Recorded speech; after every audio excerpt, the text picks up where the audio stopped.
À l'occasion du Salon de l'Agriculture 2014, les acteurs de la filière maïs démontrent leur capacité à accompagner des projets innovants et technologiques, les imprimantes 3D qui utilisent des bioplastiques. Cette année, les imprimantes 3D sont en plein essor et les bioplastiques issus de matières premières végétales peuvent être utilisés comme consommables des imprimantes. Alors le principe en fait c'est on appelle ça la technologie de plastique fondu, de dépôt de matière en fusion. L'idée c'est qu'en fait on va faire fondre une matière qu'on va déposer sous forme de filament sur un plateau et ainsi de suite on va superposer des couches de ce filament pour créer un objet. Les bioplastiques, ce sont des plastiques fabriqués à partir de ressources végétales comme le maïs, le blé, les pommes de terre et sont biodégradables. Ils constituent une réponse durable à l'épuisement des ressources fossiles et sont une alternative aux produits issus de la pétrochimie. Les bioplastiques sont biodégradables car ils peuvent être décomposés naturellement en matière organique et en eau, au contact de micro-organismes. Cette biodégradabilité rend en outre les bioplastiques compostables. Ils contribuent donc à une meilleure valorisation des déchets.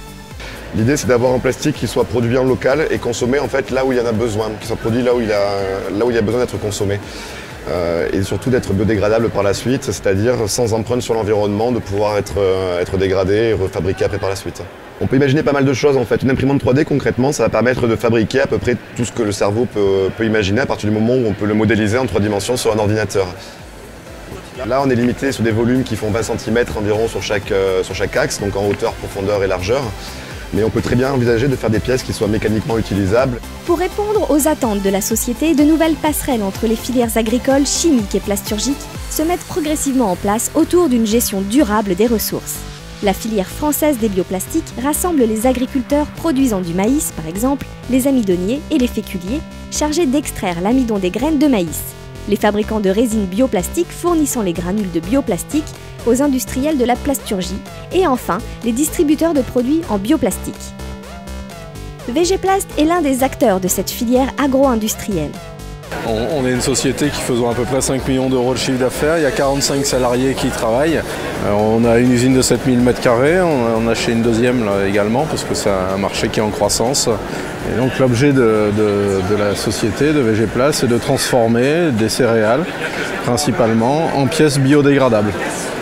On a un produit phare qui est important qui est la capsule compatible Nespresso. Alors la filière bioplastique est une filière d'innovation en France. Elle est créatrice d'emplois et la France est en fait l'un des rares pays européens à avoir sur son territoire l'ensemble de la filière, depuis l'amont agricole jusqu'à la transformation des bioplastiques en produits finis, donc la plasturgie. L'impression 3D est un bel exemple de développement durable puisqu'elle permet de remplacer une pièce défectueuse, un bouton par exemple, sans nécessiter de racheter un appareil neuf. En plus de satisfaire les besoins alimentaires et de répondre à la demande croissante, l'agriculture peut également être mobilisée pour proposer des solutions durables aux autres défis majeurs que doivent relever nos sociétés.